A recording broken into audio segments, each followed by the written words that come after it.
সামাজিক সুরক্ষা কর্মসূচির নামে আওয়ামী লীগের আমলে শুধু অর্থ লুটপাটই নয়, প্রান্তিক প্রকৃত সুবিধাভোগীদের কাছে সুফল না পৌঁছে রাজনৈতিক স্বার্থে ব্যবহার হয়েছে।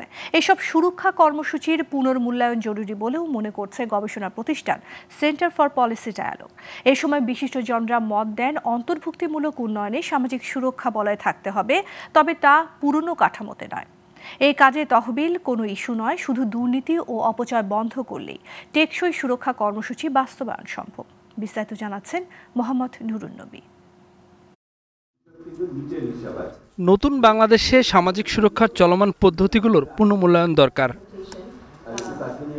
গেল ১৬ বছরে সফলতার যে গল্প শোনানো হয় তার কোনো ভিত্তি নেই। গবেষণা প্রতিষ্ঠান সিপিডি মনে করে দেশের ৩৬% জনগোষ্ঠী এখনও দারিদ্র্য সীমার নিচে বাস করে, যার বড় অংশই সামাজিক সুরক্ষা কর্মসূচির বাইরে।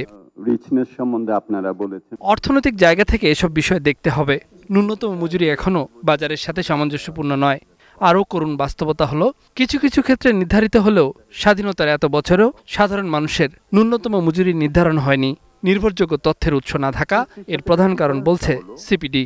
সিঙ্গেল রেজিস্ট্রি এখন হচ্ছে এক্সিস্টিং যেই তালিকা আছে তাদের একসাথে করা হচ্ছে এনআইডির মাধ্যমে। আমরাও এখানে এনআইডির মাধ্যমে করতে হচ্ছে। যে আয়টা আমাদের আছে সে আয়ের সাথে বাড়তি কতটুকু যোগ করলে আমরা একটা মিনিমাম গ্যারান্টিড ইনকাম দিতে পারি। আমার বাংলাদেশের জনগণকে নাগরিক হিসেবে তার একটা ন্যূনতম আয় পাওয়ার অধিকার আছে।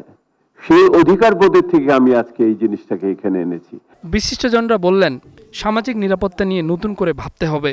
বিশ্বের যে কোনো দেশের চেয়ে বাংলাদেশের সক্ষমতা অনেক বেশি, তবে বাস্তবায়নে অতীতের অনিয়ম, দুর্নীতি, অপচয়ের সংস্কৃতি থেকে বের করে আনতে হবে দেশকে। বর্তমান প্রেক্ষাপটে বাংলাদেশের পরিস্থিতিতে আমরা we are in a very volatile situation but in a volatile situation with a lot of hope.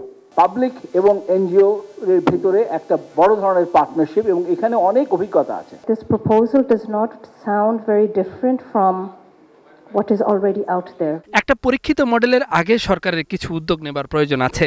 এটা সামাজিক ব্যবসার মডেলের দিকেই যায়। এসব কর্মসূচিকে বাস্তবায়নে গ্রহণযোগ্যতা বাড়াতে রাজনৈতিক সদিচ্ছার কথাও আলোচিত হলো এই সেমিনারে। In conjunction with the digital system, this kind of projects can be implemented. মানসম্মত এবং মর্যাদাকর জীবন যাপনের জন্য ন্যাশনাল মিনিমাম ওয়েজ কতটুকু সেটা ঠিক করা দরকার।